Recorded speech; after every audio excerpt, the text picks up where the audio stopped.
Dalam sebuah riwayat yang pernah dikisahkan, di tengah ketenangan kota Madinah, Rasulullah SAW duduk dengan santai di salah satu sisi masjid dan dikelilingi oleh para sahabat seperti Abu Bakar, Umar, Ali, dan yang lainnya. Mereka tengah mengeksplorasi makna mendalam tentang sholat, suatu ibadah yang sering diabaikan oleh manusia. Ketika itu, Rasulullah SAW bersabda kepada para sahabatnya, "Ingatlah, sholat adalah tiang agama. Barang siapa yang meremehkannya, ia telah meruntuhkan agamanya." Rasulullah SAW pun ketika itu sambil memandang wajah-wajah sahabatnya dan memastikan pesan ini menghujam di hati mereka. Tiba-tiba pintu masjid terbuka dengan keras. Di depan pintu ada seorang pemuda yang sedang berdiri dengan mata yang bengkak dan pipi yang basah dengan air mata. Pemuda itu perlahan memasuki masjid dan tiba-tiba dia menghentikan langkahnya. Pemuda itu pun kemudian berkata, "Wahai Rasulullah."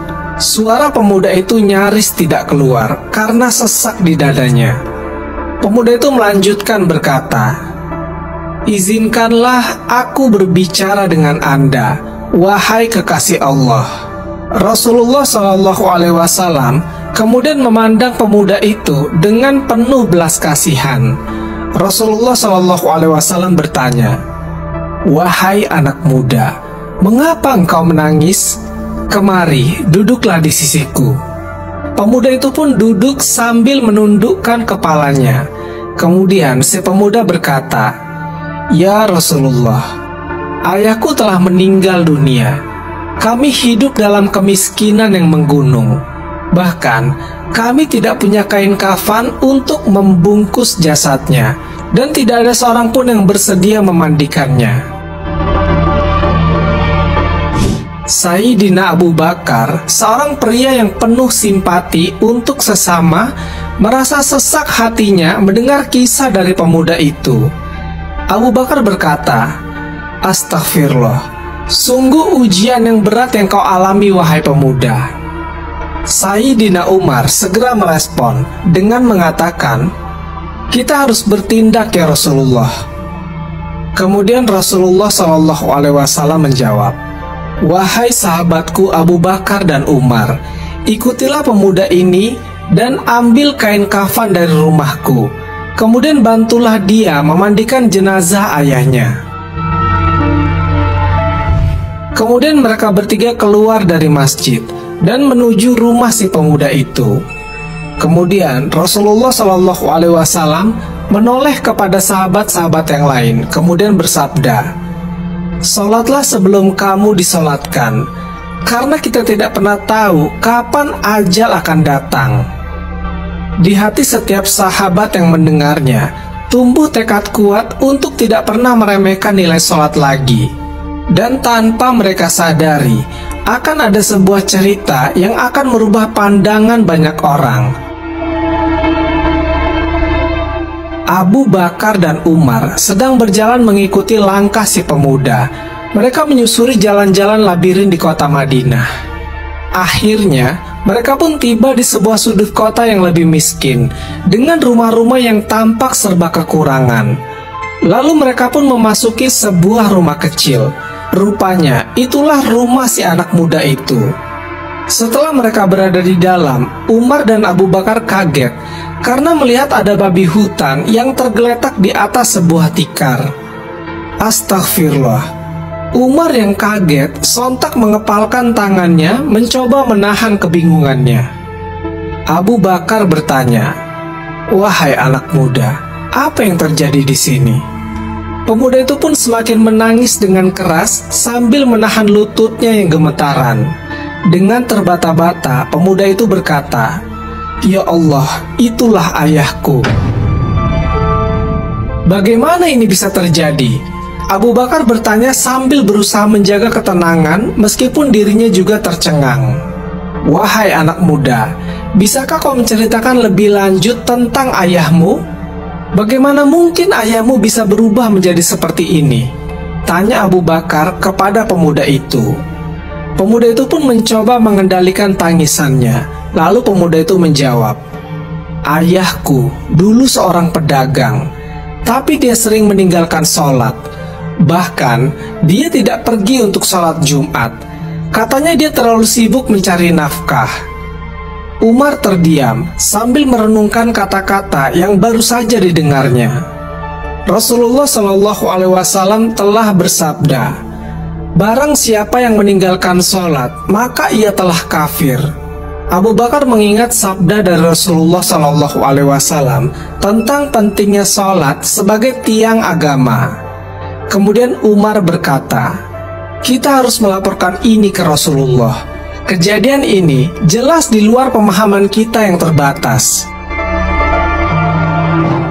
Akhirnya mereka bertiga pun kembali ke masjid dengan hati yang penuh dengan pertanyaan dan rasa penasaran, tapi juga dengan tekad untuk mencari sebuah jawaban.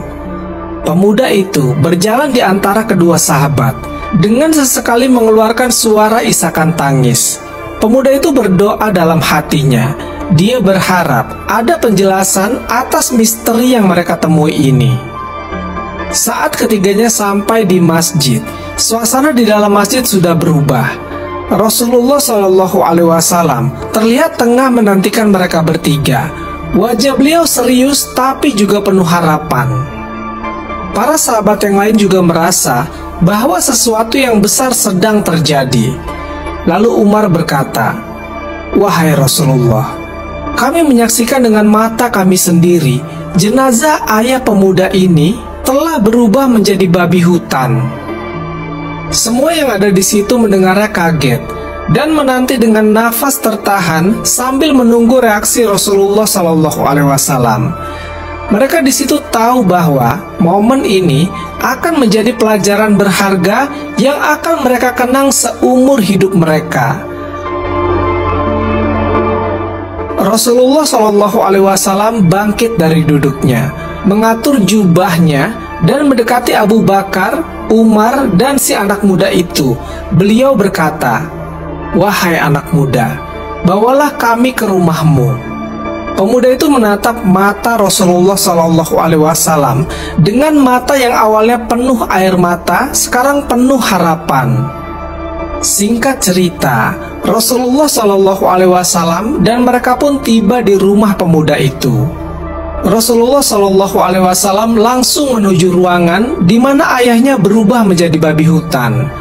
Dengan tenang, Rasulullah Shallallahu Alaihi Wasallam berdiri di sampingnya, mengangkat tangannya dan berdoa, "Sesungguhnya Engkau adalah Maha Pemberi bentuk, ya Allah. Berilah bentuk ini sebagai manusia kembali, agar kami dapat mengetahui apa yang harus kami lakukan." Saat itu juga sesuatu yang ajaib terjadi. Babi itu perlahan-lahan berubah kembali menjadi bentuk manusia. Semua yang ada di ruangan itu terdiam dan terkejut, tetapi juga penuh syukur. Subhanallah, Abu Bakar dan Umar sama-sama berseru memuji Allah Subhanahu wa Ta'ala atas keagungannya. Kemudian Rasulullah Shallallahu Alaihi Wasallam menatap pemuda itu. "Wahai pemuda, tanyakanlah kepada ibumu atau siapapun orang yang mengetahui apakah ayahmu ini pernah melaksanakan sholat meskipun hanya sekali dalam hidupnya." Pemuda itu pun merenung sejenak, lalu menjawab, "Ya Rasulullah, aku ingat mungkin ada satu kali ayahku pernah melaksanakan sholat, yaitu ketika sholat bersamaku waktu aku masih kecil." Mendengar hal itu, Rasulullah Shallallahu Alaihi Wasallam menghela nafas. Alhamdulillah, ada sedikit kebaikan yang bisa menjadi pemberat dalam penilaian akhirnya. Sekarang sholatkanlah jenazah ayahmu dan kuburkanlah dengan layak. Namun ketika mereka bersiap-siap untuk sholat jenazah, jenazah manusia itu berubah menjadi babi hutan lagi. Suasana menjadi tegang dan mata pemuda itu kembali berkaca-kaca. Rasulullah Shallallahu Alaihi Wasallam pun bersabda, "Wahai sahabat-sahabatku, Ini adalah pelajaran yang harus kita renungi bersama. Orang yang mengabaikan sholat akan menghadapi konsekuensi serius baik di dunia maupun di akhirat.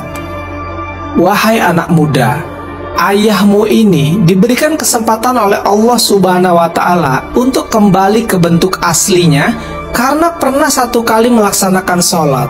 Namun, karena dia terus meninggalkan sholat, dia kembali berubah menjadi seperti ini lagi. Semua orang yang ada di situ dirundung kekhawatiran. Mereka pun kedepannya bertekad untuk memperbaiki diri, terutama sholatnya. Pemuda itu pun bersumpah dalam hatinya untuk tidak pernah lagi mengabaikan panggilan sholat.